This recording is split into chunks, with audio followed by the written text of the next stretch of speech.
The US economy will be hit by climate change by the end of the century, costing billions of dollars.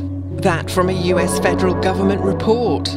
It says it could damage everything from human health to infrastructure and agricultural production and hurt the poor. The Fourth National Climate Assessment Volume 2 supplements a study issued last year that concluded humans are the main driver of global warming and warned of potentially catastrophic effects to the planet. But the White House dismissed the congressionally mandated report as inaccurate. These studies clash with policy under President Donald Trump. He announced last year of his intention to withdraw the US from the 2015 Paris deal. He and several members of his cabinet repeatedly argue that the causes and impacts are not yet settled. Environmental groups say the report reinforces its calls for America to take action on climate change. The report links climate change with extreme events like Hurricanes Maria and Harvey, and longer, more intense, more frequent western wildfire seasons. And scientists say there's more to come. The continental United States is already 1.8 degrees warmer than it was a century ago, and the temperature may rise by another 2.3 degrees by 2050. Unless more is done, the risks and impact of climate change are expected to shrink the U.S. economy 10% by century's end. David Easterling of NOAA, which released the report, suggested in a media call that climate change would damage the country's infrastructure, economy, and human health. While almost no one will escape the effects of climate change, scientists say underserved and lower-income Americans, as well as coastal communities, will feel the brunt most immediately. The assessment is a stark contrast with the views and policies of President Trump, who often denies or dismisses the role of climate change. Today, scientists wouldn't say whether the White House pushed to have the report released on the afternoon after Thanksgiving. The report was mandated by Congress and written with the help of dozens of agencies. It says climate change has staggering economic and public health consequences. It also says the Earth's climate is changing faster than any point in history, primarily due to human activity. The Trump administration has faced accusations of trying to bury the report by releasing it over the holiday weekend. The White House responded Friday, saying in part, the report is largely based on the most extreme scenario, which contradicts long-established trends by assuming that despite strong economic growth that would increase greenhouse gas emissions, there would be limited technology and innovation and rapidly expanding population. To better assess the potential future effects of climate change, we need to focus on improving the transparency and accuracy of our modeling and projections.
can assess where you can get in. I'm trying to determine how many folks are up here. Yeah, that dirt spot right there looks good, Dave. Even if you have to hold it on a one wheel, I'll go run up there. Okay. All right, remember, fuel is critical. Yep, I gotcha.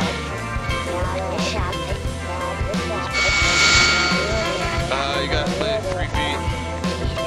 See, I'm thinking right here ought to just work. All right, I'm gonna open the door. Yeah, go ahead.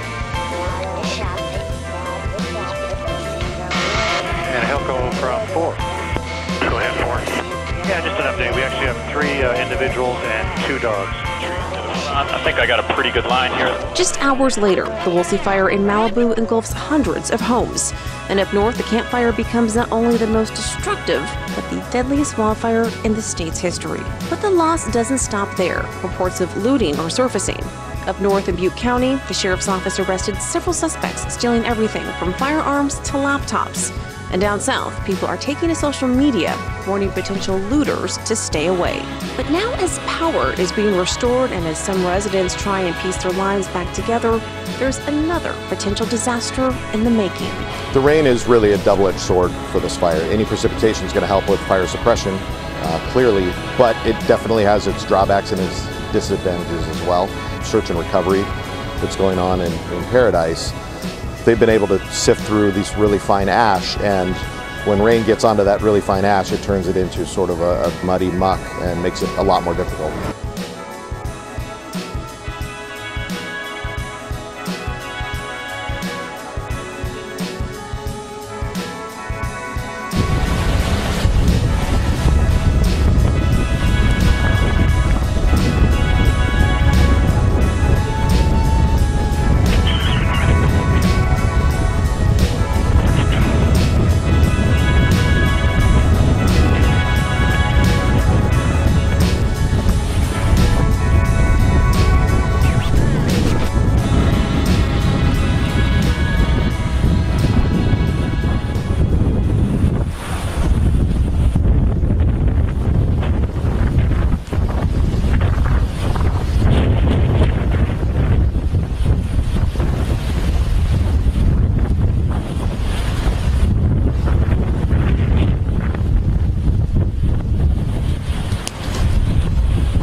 Sit.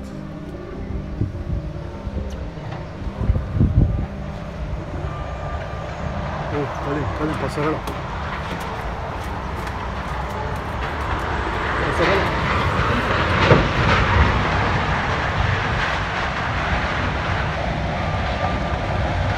If it comes, we should hide inside.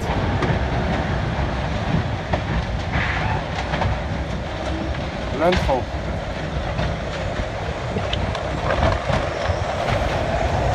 Go inside and down.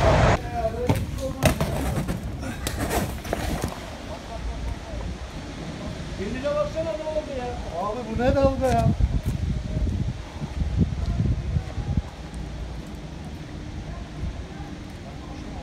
Allah Allah. Gene aynı yerden ya.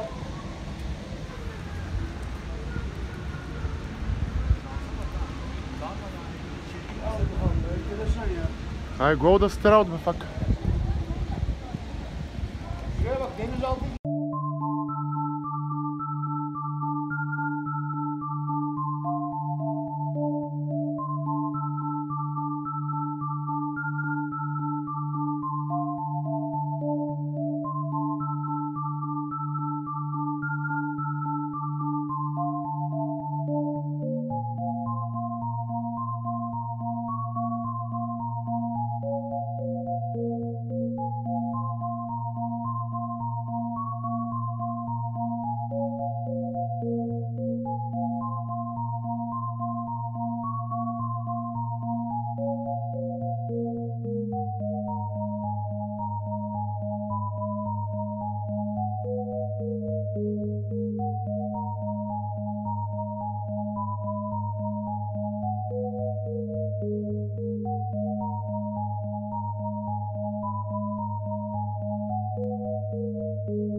Bisa dicerna karena dia nggak mungkin makan per lembar, ini pasti makan sekaligus.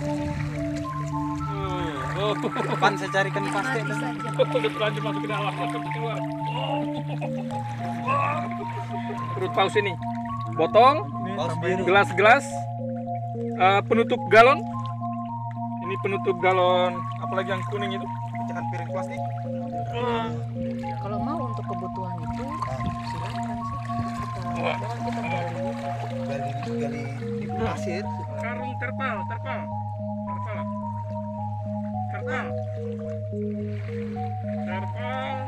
Ini mungkin sudah ini deh. Jadi dia makan ini dalam gumpalan banyak. They used to play football on this field, but there's no time for games in Beni. The city has a public health emergency on its hands. The Ebola outbreak has swept through this part of Congo, and the community's only treatment centre is overwhelmed. So NGO MSF is going to build another one in a week. So what we're doing right now is really trying to play catch up with the epidemic. Last month, officials said this outbreak was almost over, but their confidence was misplaced. Instead, it will soon rank as this country's worst Ebola epidemic, with a multinational team now struggling to contain it. The president is said to be considering putting Venezuela on the list of nations designated as state sponsors of terrorism. Meanwhile, the New York Times released a new report that the president wanted to order the Justice Department to prosecute Mr. Trump's political rival, Hillary Clinton, and former FBI Director James Comey. However, White House counsel urged against it, saying such a move would have consequences. And all this as we're learning that the president's own daughter, Ivanka Trump, was using a personal email address for government business while serving as senior advisor in the Trump administration. House lawmakers are seeking answers. On Ivanka's emails, why was it appropriate for your daughter to use personal email Just so you understand, early on, and for a little period of time, Ivanka did some emails. They weren't classified like Hillary Clinton. They weren't deleted like Hillary Clinton, who deleted 33. She wasn't doing anything to hide her emails. I looked at it just very briefly today, and the presidential records, they're all in presidential records. There was no hiding. There was no deleting like Hillary Clinton did. There was no servers in the basement like Hillary Clinton had. You're talking about a whole different, you're talking about all fake news. The Dow is moving back towards the lows of the day. All 30 Dow stocks are now in the red, and the Dow's gains for the year are gone. A distant memory. See, today, the Dow is closing down more than 550 points after tech stocks took another beating. The Unite the Right rally in Charlottesville, Virginia. Even in its bloody aftermath, a young woman killed by a neo-Nazi, President Trump refused to pick sides. What about the alt-left that came charging at the, as you say, the alt-right? Do they have any semblance of guilt? Facing mounting criticism, the president would eventually condemn hate groups, but not before his initial comments were echoed by white supremacists globally. President Trump is gearing up for a fight with Congress over funding for a new border wall. With the migrant caravan knocking at our southern border, the president believes we need the wall now, and it couldn't be more apparent or urgent. Shut down over this wall in December? Could happen, yeah, over border security. The wall is just a part of border security, a very important part, probably the most important part. But could there be a shutdown? There certainly could, and it will be about border security, of which the wall is a part. This is a border wall with row upon row of concertina wire. Make no mistake, we are very serious. You will not get into our country illegally. Thanks to the quick work by CBP and DoD in installing wire like this, we now have miles of concertina wire at our ports of entry and elsewhere along our southern border. Some critics and media have stated that DHS is overreacting to the presence of a few hundred migrants that are thousands of miles or weeks away from the United States. I'm here to tell you today that the reality is that there are currently over 6,200 individuals camped out south of the U.S. border in Tijuana today as I stand here. On the U.S.-Mexico border, it's boots, barbed wire, and a crowd of cameras. Secretary, with all due respect, this looks a lot like a photo op. The barbed wire is only behind you. It doesn't extend into the sea, doesn't extend up to the hill. Why does it stop right there? Well, first of all, in the sea, what you see is United States Coast Guard. I have full faith and confidence that they'll be able to stop anybody. In terms of up the wall, what I would say is this is where we saw the biggest potential place where we did see migrants climbing the wall. Wherever we see them, we will put wire up and we will make sure they cannot enter the country illegally. Secretary of Homeland Security Kirstjen Nielsen touring the partially fortified border in Tijuana. The Trump administration ordering the military to back up Border Patrol. You don't worry about the Thanksgiving. These are tough people. But the president's attempt to turn away all asylum seekers at the southern border blocked by a federal judge ruling refugees have a right to have their cases heard. The shelters here in Tijuana are already overflowing. This right here is a baseball field right next to the U.S.-Mexico border, and thousands more are expected to arrive in the next coming days. It gets to a level where we are going to lose control or where people are going to start getting hurt, we will close entry into the country for a period of time until we can get it under control. To the entire border? The whole border. I mean, the whole border. The White House reportedly will allow troops at the U.S. southern border to use lethal force if necessary. This comes as the Pentagon estimated Tuesday that those deployed to the border will cost a total of $72 million. There are currently 5,900 active duty soldiers stationed there. They're poised to block a caravan of migrants headed for the U.S. Well, after more than a month of traveling from Central America, the caravan has come to a halt in Tijuana, Mexico. On Tuesday, the president defended the deployment. As far as the troops, they are proud to be on the border. They are proud to be defending our nation. And we're not letting people in. Our soldiers are doing an incredible job. And if you look at the walls that they're building, and if you look at all the barricades that they're putting up, they've done a great job.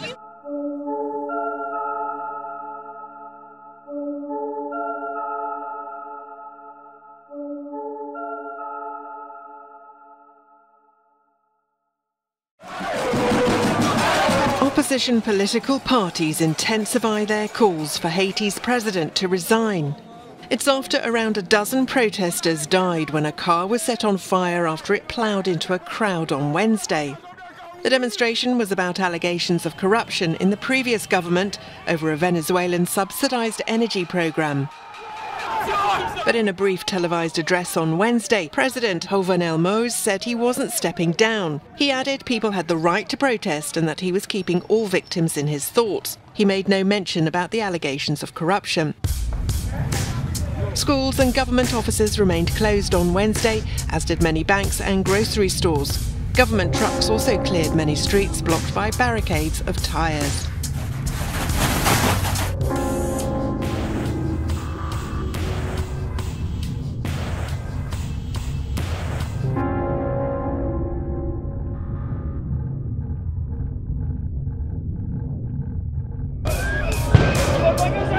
Police have fired tear gas and water cannon at yellow vest protesters in Paris who are angry at rising fuel costs and President Emmanuel Macron's economic policies.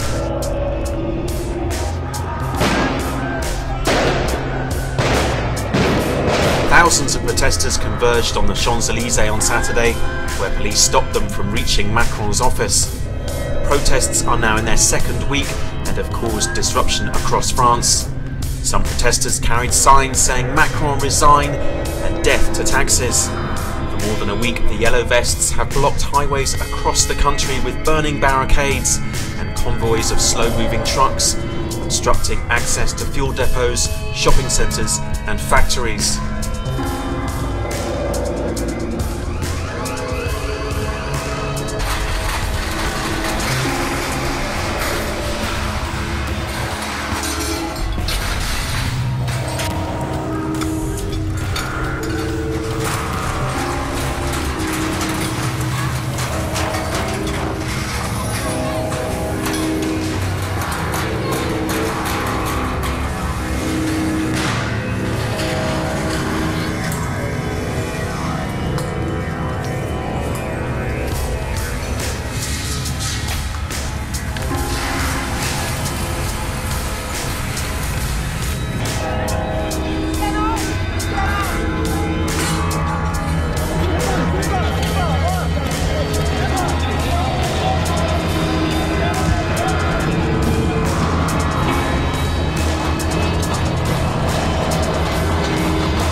Opioids are killing tens of thousands of Americans every year. It's an epidemic. It's being driven in part by prescription drugs, but not only by prescription drugs, also heroin. More of it is being smuggled into this country than ever before, and almost all of that heroin is coming from Mexico across our porous southern border. If you look at the alternative to having that deal with the European Union, it will either be more uncertainty, more division, or it could risk no Brexit at all.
suspect has been arrested after carrying out and then fleeing a deadly attack on school children in northeast China's Liaoning province.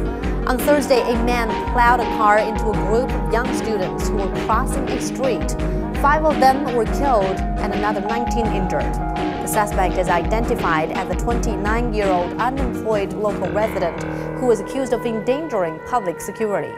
Preliminary investigations show the man was suicidal due to earlier quarrels with his wife when he carried out the attack. The victims were chosen randomly. 3 of the injured children remain in critical condition. Terrified holiday shoppers had to run for cover at a crowded Alabama mall on Thanksgiving night. This was after a gunman opened fire. Police say 2 people were shot, including a 12-year-old girl who we're happy to say is recovering this morning.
A new study claims that the Earth is eating its own oceans. The study reveals that 3 times more ocean water is being sucked into the Earth's interior than originally estimated. Published in the journal Nature, researchers used the earthquake-prone subduction zone at the Marianas Trench for their study. But why is this research so significant? Well, that's because the water could help in the development of magma and lubricate faults.